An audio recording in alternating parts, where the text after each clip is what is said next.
Greetings, everyone. Pete Pardo here from Sea Tranquility. Welcome to pick number 30 in my favorite power trio month. Right, we're doing this in the month of July, 31 days of July.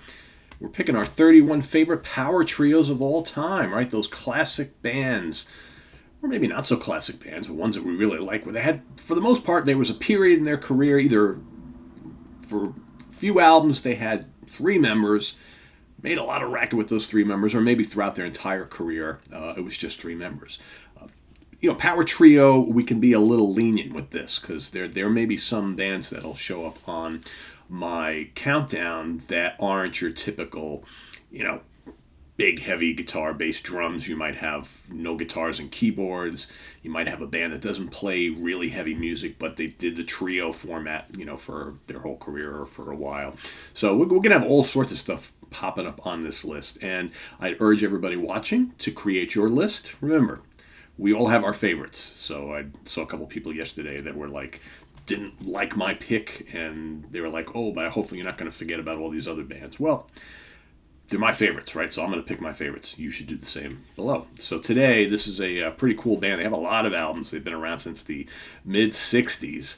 And these guys are, more in the kind of British blues rock vein. All right. It's the Groundhogs. All right, which of course is Tony McPhee on guitars, Peter Cruikshank on bass guitar, and Ken Pustelnik on drums. And some of the albums that I picked out are two of my favorites. Came out in 1970 and 1971. Thank Christ for the Bomb. Okay. And both of these produced by and engineered by Martin Birch. And Split. Now, if you've never listened to the music of the Groundhogs, you're missing out. This is your prototypical, like, British blues rock, hard rock, power trio type stuff. Big, beefy guitar riffs and solos, those, really thunderous drums and bass, bluesy songs, hard rock songs, really decent vocals. They've got a ton of albums. Like I said, I wanted to pick a couple of my favorites. I've oftentimes, do I pick this one? Do I pick that one? Most of the time I lean on Split, which is really good. And there's some, really good jamming on some of these. There's the long Split title track suite. Lots of scorching guitar. These guys must have been something to see back in the day. Now, let me see if I can get, a better picture of them. Here we go. And this shows, a couple of their albums, right? Because they did a whole reissue series not long ago. And these are all well worth getting because they got lots of bonus tracks and things like that. But, and Tony, of course, plays lead guitar and sings. So the kind of the framework here is not that dissimilar from Taste or Jimi Hendrix Experience, Band of Gypsies. Speaking of Band of Gypsies, that sort of thing. Throughout their career, though, there were times later on in the 70s where they would add a second guitar player and additional personnel. But for the most part, during their classic run, the late 60s through about the mid 70s, it basically was this trio of folks right here, and that created their most successful stuff. Let's see what else we got here. Can I show you anything else? I don't really think so. But, Groundhogs. Lots of albums, like I said. If you've never kind of dove into the catalog of this band, I would say these two are probably the best place to start. Thank Christ for the Bomb and Split.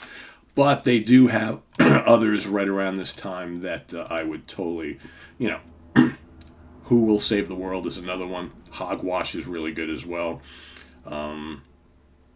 Solid is also pretty solid. Once you get to the latter part of the 70s, the albums are not quite as strong, but there's maybe four or five from even earlier. Blues Obituary is actually really good. So they've got Scratching the Surface, Blues Obituary, Thank Christ for the Bomb, Split, Who Will Save the World, Hogwash, and Solid. Those are their first bunch of albums. Those are probably the strongest in their catalog. And then you get into Crosscut Saw, Black Diamond, Razor's Edge, and so on. And then you're moving into the 80s, and it's not quite the same. But the early stuff is really, really quite good, and a perfect representation of what we're talking about, what we're aiming for this month. So, there you have it. Groundhogs are my pick for number 30 Okay, in my countdown to my favorite power trios of all time. So list your pick down below. Let us know what you think of Groundhogs. If you never listened to them, go check them out. Come back and report and let us know what you think. Really cool. Again, I didn't mention Cream before, but Cream also very typical of what you get with Groundhogs as well. So thanks for watching. Visit us on the web at www.seatranquility.org. We're on Facebook. We're on YouTube all together all the damn time. Stay tuned tomorrow for our pick number 29 and each and every day throughout the month of July. More Power Trio Mayhem coming up. All right. And please subscribe if you haven't already and click on that notification bell. We also have the links below to our Ko-Fi page for channel donations and our merch page where you can get all sorts of cool Sea Tranquility gear. So thanks for watching, everybody, and we'll see you later on with the UK connection in just a few hours. So stay tuned for that. And, of course, album homework assignment tomorrow.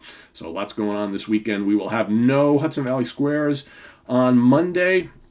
However, I think I'm going to do, for the first time in quite a while, I'm going to do a live show on Monday, just myself, a little Q&A show. So you'll have me for an hour, maybe an hour plus, live, kind of answering questions in the chat. So that'll be happening probably around 8 p.m. Eastern Standard Time on Monday, July 4th here in the States. So stay tuned for that. And, of course, in the proxy on Tuesday, What's Hot with Sea Tranquility Wednesday, new album reviews. We got all sorts of new stuff to come in. We got new Porcupine Tree. We'll be doing a big roundtable review of that. We've got the new, Charlie Griffin. We've got, all sorts of stuff that's been coming in of late. So, stay tuned for that and more here on the channel. I am Pete Pardo. See you real soon. Bye-bye.